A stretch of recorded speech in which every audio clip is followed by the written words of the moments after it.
Ayan, mega love shoutout, isang magandang araw, isang mainit na araw po at isang panibagong umaga na muli na naman po tayong nagising. Ayan, ang buhay natin, kakain, tutulog, ayan, magta-topic ng issue. Yung viewers naman, nandyan nanonood kay Basher, kay Basher yan, or mga antay man yan, pero nandyan, ayaw ng gulo, pero huwag ka nanonood ng issue. Ano po, mga antay kalingap, ayaw sa kalingap, pero nandyan na, nakamonitor, nakamanman, nakamata sa kalingap. Wow! O, di ba? Eh, yun ang buhay. Yan ang ating buhay, ano? Kung alin yung ayaw, siya namang tinatangkilik, o, di ba? Pero, eto na, ano, usaping issue tayo, usaping content, about issue. Ano po ba yung madalas nating napapanood? Ano ba? No, yung kahit issue yan, pero wag ka, tinatangkilik naman ng mga viewers, kunwari galit na galit, pero nanonood. Masama ng hininga, stress na, nanonood pa rin. O, yun ang power ng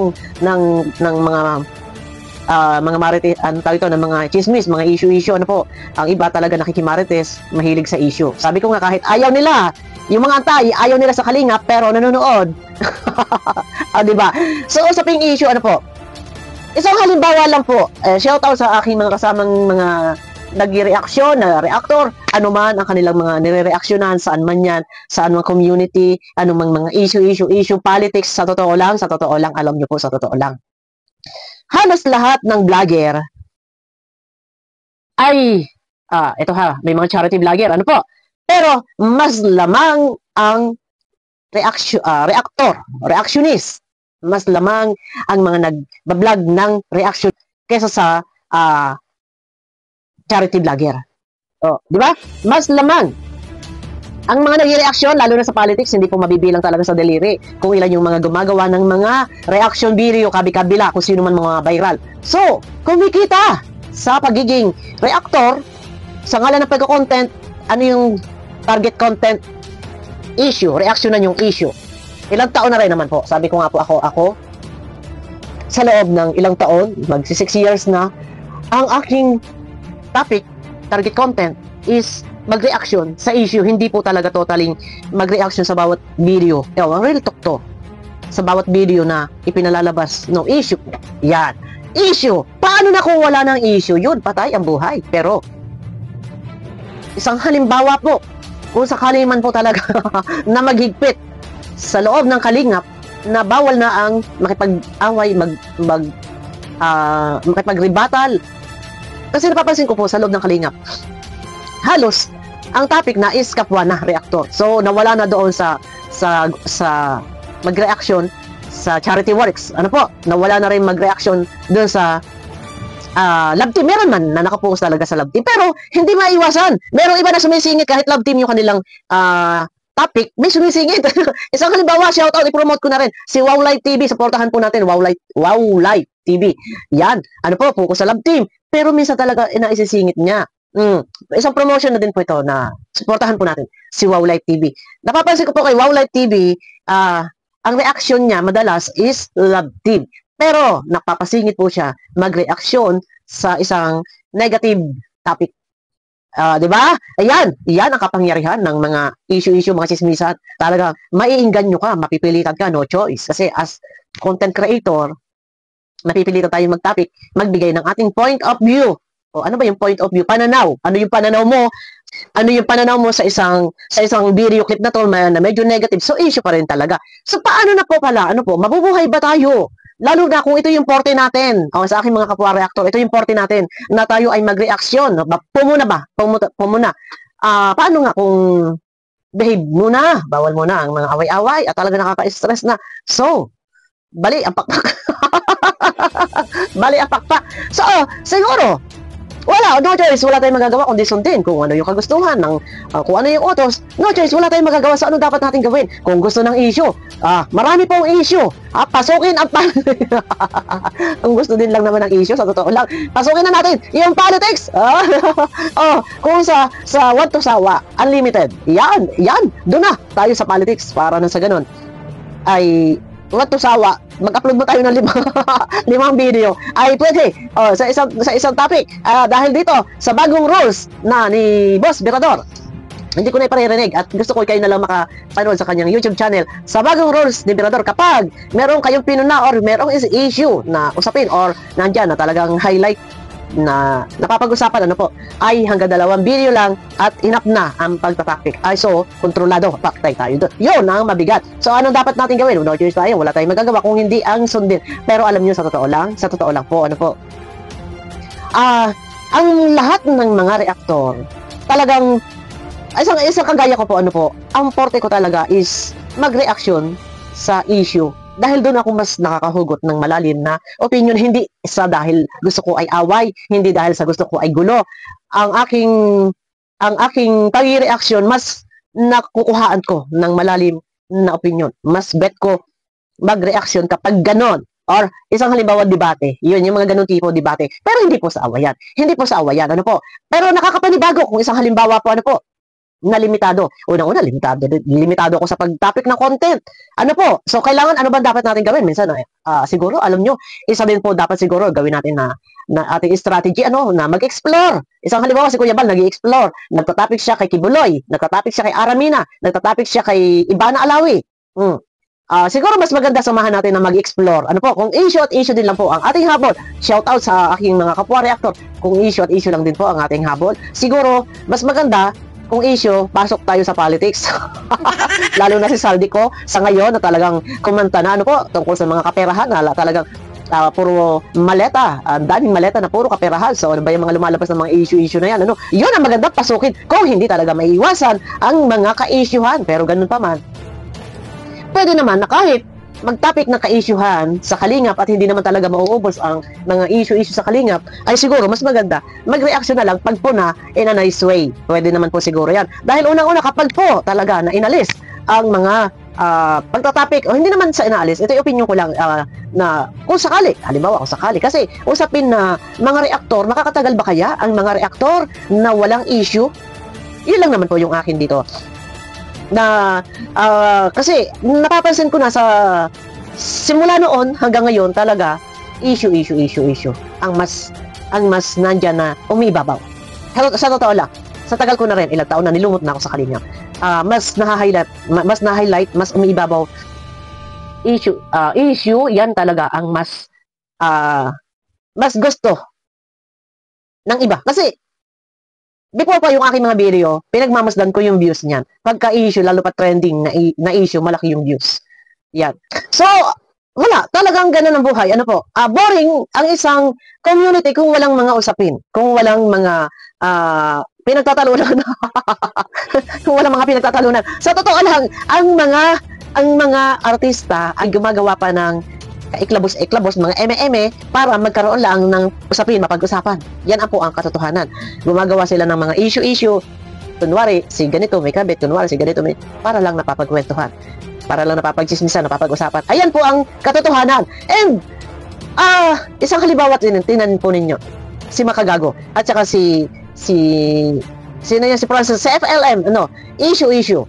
Ang laki na views tinatangkilik. Karamihan halos purong issue tinatangkilik ng mga tao. So, malaking bagay ba? At tanong ko, malaking bagay po ba? Na, ito, sa ating mga viewers, sa mga nanonood sa akin dyan, tanong ko lang, yung mga nagdaang issue, yung mga nagdaan ko, mga ka-issuehan, lahat, sumula, ilang taon na lumipas, panahon pa ni Lola Damiana.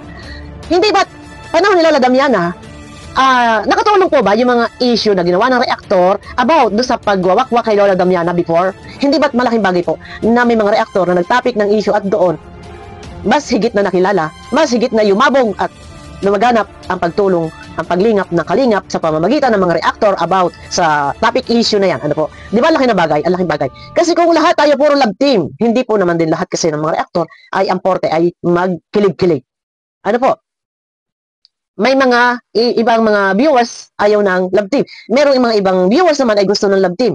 Meron naman yung iba, mga Marisol Marites, asahan po ninyo basta issue o topic. Isang halimbawa, sa mga video ni Kuya July, may topic na issue. Di ba? Active na active ang mga viewers doon walwal sa comment section. So, ang tanong ko, nakatulong po ba ang pagtatopic ng issue ng mga reaktor sa loob ng Kalingap? Pwede niyo pong sagutin. Talo na sa mga marites dyan, sa mga mahilig, sa mga chika-chika. Pwede niyo pong sagutin. Nakatulong po ba ang pagtatopic ng mga issue? Ayan. Sa mga reaktor, Isang kagaya ko na ang aking video ay mas hinugot ko sa basher, o hinugot ko sa antay, o hinugot ko sa kalaban. Para sa akin nakatulong kasi siyempre may revenue ako. Pero ang masasabi ko doon, hanggat merong usapin, issue, usapin, anumang usapin, malaking bagay na napapag-chismisan, napapag-usapan ang isang community, yun nga lang, ang mahirap po dito, kapag may issue, may mga nakikisawsaw, ang pinakamasaklap, nakatulong sa nakatulong, dahil sa napalaganap at nag-ingay, nakilala, kalingap, kaya lang, ang pinakamaantot doon kapag may issue, may mga nangingialam, may mga sumasawsaw, negative, ang kanilang mga topic, negative na nga, issue na nga, negative na nga yung topic. So, sumausaw sila, mas pinalala nila kasi ang highlight, ang punteriya nila is yung mag-ama. So, mas double dead. Double dead ang kinalabasan. Double dead ano po. Pero, sabi ko nga sa inyo, ano po, kay positive or negative ang topic, malaking bagay iyan na promote or namayag pag nakilala, nabulabog ang isang community na ingay, tawag ito, naging maingay, naging matunog. Ayan, para lagi meron kampanang kumakalimbang, parang ganun ba? Pero sa kabila ng lahat ng iyan, karamihan nga halos puro mga marites, mga chismosa. Mga chismosa, ano, yung mga nasa comment section. Pero sa amin naman na sa hindi. Marami din naman po tumangkilik sa mga topic ng mga issue at yung mga ibang viewers, nandiyan yan, nag-cheer up sila, go, fight, sige, birahin mo, o, di ba, aminin nyo, may mga ganun talaga ng mga viewers, sini-cheer up pa, yung mga reactor, pagka bumabanat na, o, di ba? Lalo pa kung galit sila doon sa tao nire-reaksyonan. Ayan, o, di ba? O, ang problema nga po nito, ang ano nito, paano nga, kung isang halimbawa na talagang ipagbawal yung rules, merong rules na bawal na makipag-away, hindi po ba kaya mabalian ng pakpak ang ilang mga reaktor? Isang kagaya ko din, na mahilig din mag-topic ng issue. Mababalian po ba kaya ng pakpak? Kung bawal na ang mga issue. Sa part ko naman, pwede naman ako mag-topic. Magpuna. Kahit hindi issue, magpupuna ako in a nice way. Pero hindi issue. Yun nga lang. Pag ang aking pinuna ay sumagot at iba ang dating, ay di issue na naman. Ay nako, Diyos ko. Pero sabi ko nga sa inyo, kay negative or positive ang topic, malaking bagay. Sa totoo lang. Isang halimbawa po, ano po? Kay Reyna. Nang si Reyna ay na-scout ni Supermac. Bakit po higit na nag-boom itong si Reyna, sila Lolo Nestor, kasi na-highlight din doon yung di umano ay ginalaw. Alam naman po ninyo yan, sino po ang relate dyan? Iyon po ang isa din sa inabangan ng mga tao na highlight, na nababas ang pamilya, sila Lolo Nestor, kasi may issue. May tinatalakay, may mga usaping issue hanggang sa bandang huli nga nababas na. Pero dahil nga sa issue. So para sa akin siguro kasama sa buhay ang may issue, negative or positive, common na yan, normal na yan, talagang hindi maiwasan kahit sa ating buhay. Parang ang ating buhay, hindi sa lahat ng ating panahon, sa lahat ng pagkakataon, tayo ay laging nakingiti. Minsan parang nandiyan na, may issue ang ating buhay. Anong issue? Issue kalungkutan.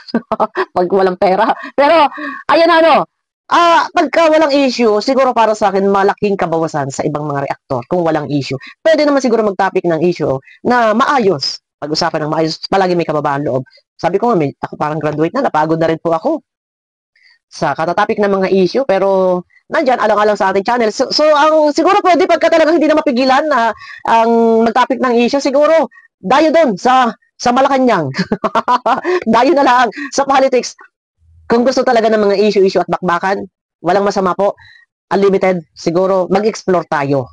Yun, ang masasuggest ko kung hindi talaga may iwasan ang mga ka-issuehan, mag-explore tayo. Di ba?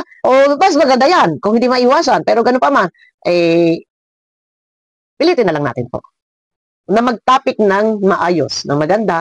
Pero yun na nga, sabi ko nga minsan kahit issue naman din talaga yung topic marami naman din talaga nagsusupport dahil may mga maresol, may mga marites. Aminin, yung totoo. Lalo na pagkagalit yung mga viewers doon sa isang tao. Go! Fight! Sige, banatan mo yan, huwag mong tigilan. Di ba? Aminin. Di ba? Ayun na. So, sabi ko nga sa inyo, pag hindi talaga may iwasan, ay mag-explore tayo.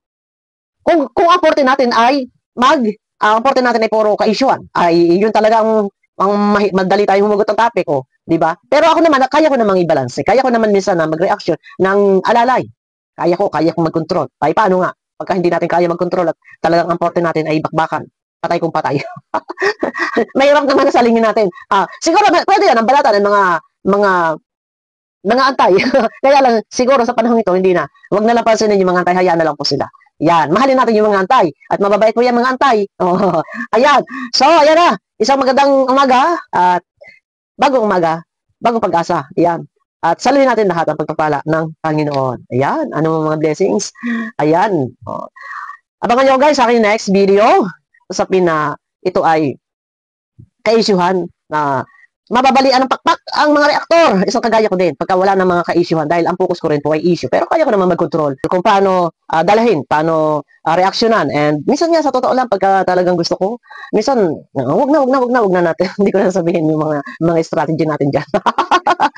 Ayan na. Oh, ayaw matigilan ng issue, ay di, doon sa Malacanang. Oh, hindi ko sa tinatabi kayo, ha? Oh, tayo. Kasi sama-sama tayo. Abangan nyo guys sa aking next video. Mega love shoutout po sa inyong lahat. Pakiclick naman po ng thumbs up. And baka yung iba ano po, kung kayo nakasubscribe na, and then may nakikita kayo dyan bell, baka po hindi nyo pa nakiklik, i-click nyo po yung bell, and then i-click nyo po yung all. Pero kung naklik nyo na po yung all, okay na po yan. Ayan, para nasa ganun updated kayo sa aking mga video na i-upload. So ayan, mega love shoutout sa inyong lahat. Abangan nyo ako sa aking next video po.